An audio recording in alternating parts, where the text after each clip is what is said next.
Hey there, CJ Math students, and welcome to homework 1.3. This is a practice homework, so we'll be practicing skills that we've already worked on. So remember, write down everything I do, pause it, and then try and do a problem just like it. So for number one, we have adding integers. So what we need to do is make sure we line up our decimals when we add or subtract integers. So I'm going to go ahead and start all the way at the end here.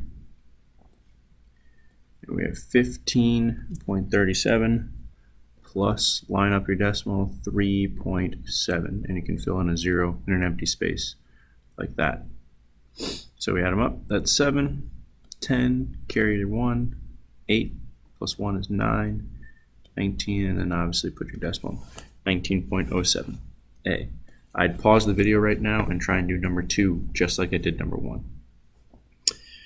Number 3, here we have subtracting decimals. So remember, again, you need to line up your decimals. Start at the end, I write the whole number, make sure I put in my decimal, my subtraction sign, and then line up your decimal. So 8.9 right there, empty spaces get filled in with zeros. 2 minus 0 is 2, 9 minus 0 is 9, 9 minus 9 is 0, 15 minus 8 is 7. Notice I could borrow here and make that 0, but then that's just, again, 15. So 15 minus 8 is 7. C is your answer.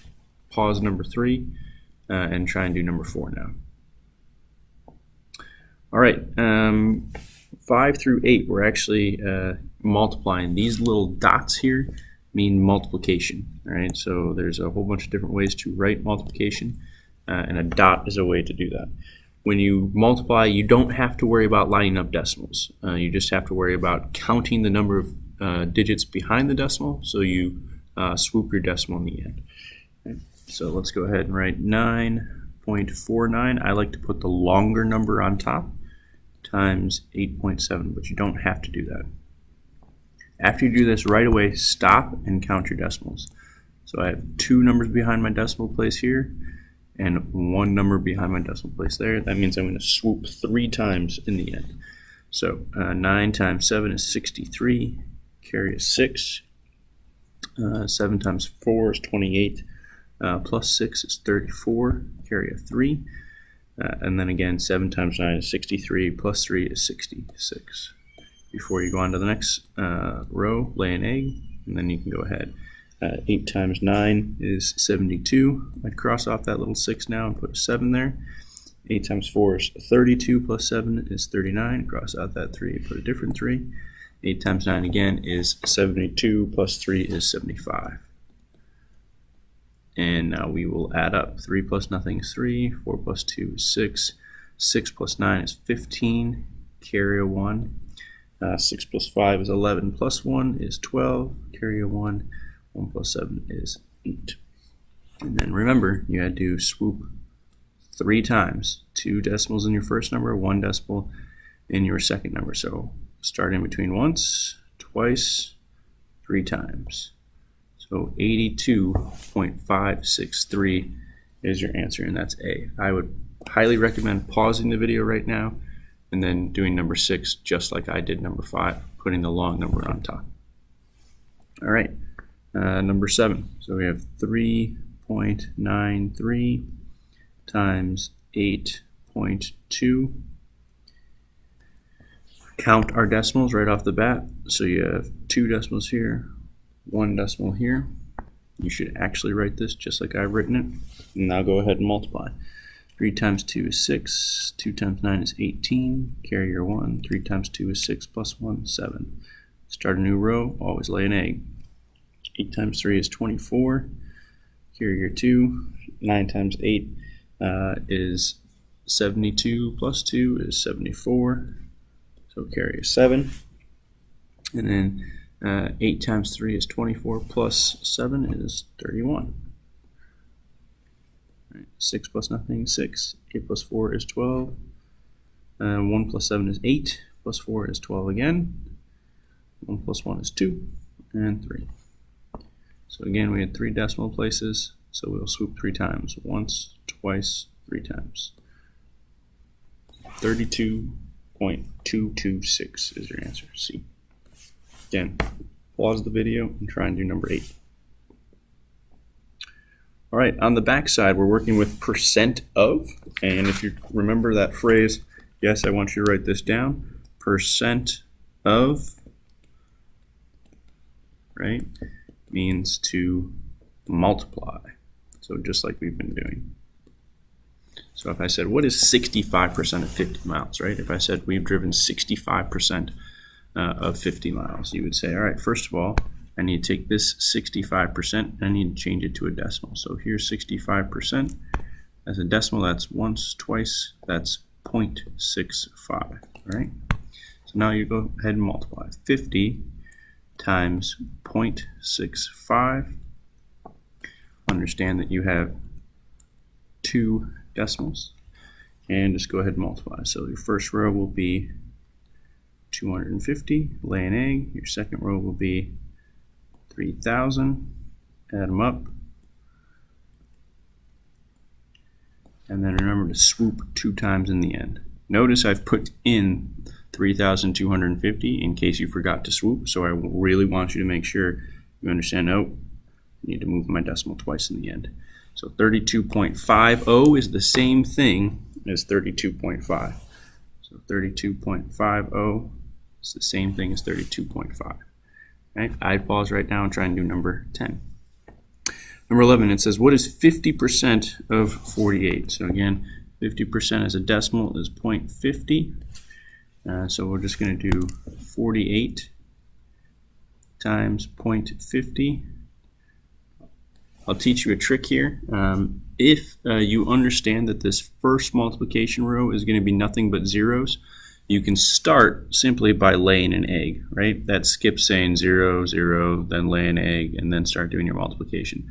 So if you understand your first row of multiplication will be a 0, you can start by just laying an egg. So now we can do 5 times 8 is 40, carry your 4, 5 times 4 is 24, or sorry, 20 plus 4 is 24. Don't need that line, sorry. I understand though I have 2 decimals. So I'll swoop twice. So I'll go once, twice, and I get 24.0. 24.0 is obviously the same thing as 24. Again, I'd pause and do number 12. And number 12, you're not going to be able to simply just lay an egg. It's 0.75, right? It doesn't end in a 0, so your first line isn't going to be nothing but zeros.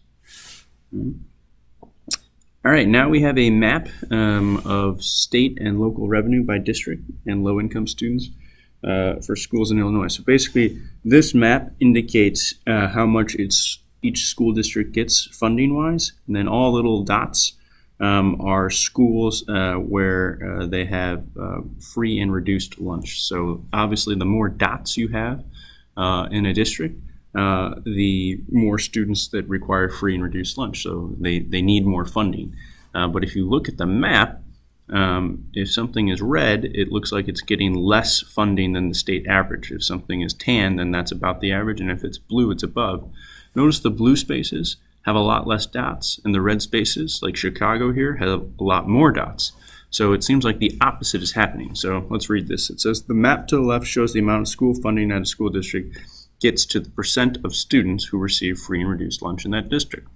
Notice, when a school district has more students who get free and reduced lunch, the district gets less funding per student. That doesn't seem right. Poorer districts should get more funding than richer districts to level the playing field. And if you recall, leveling the playing field, we're talking about equity, right? This makes things more equitable, not equality. We don't want everything to be equal. We want it to be equitable. So let's look at number 13. The district just north of Chicago gets about 40% more. So if we're talking about 40% more, let's think about what we're talking about. Normally they get 100%, right? Oops, sorry about that. Normally they get 100%. So if we're talking about 40% more, then that means they should get 140%. And this as a decimal, be careful here, it's swooped once, twice, always just twice. It's not 0.14, it's 1.4. Or you could say 1.40. It's the same thing, right? So they get 40% more funding than Chicago, which receives about $11,800 per student. How much does that district get? So let's go ahead and multiply this out.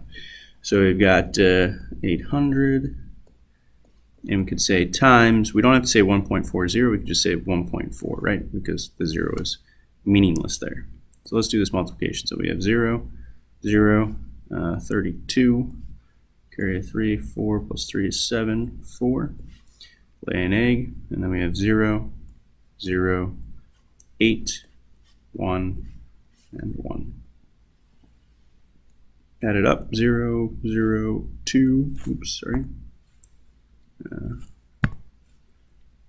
2, 15, 6, 1.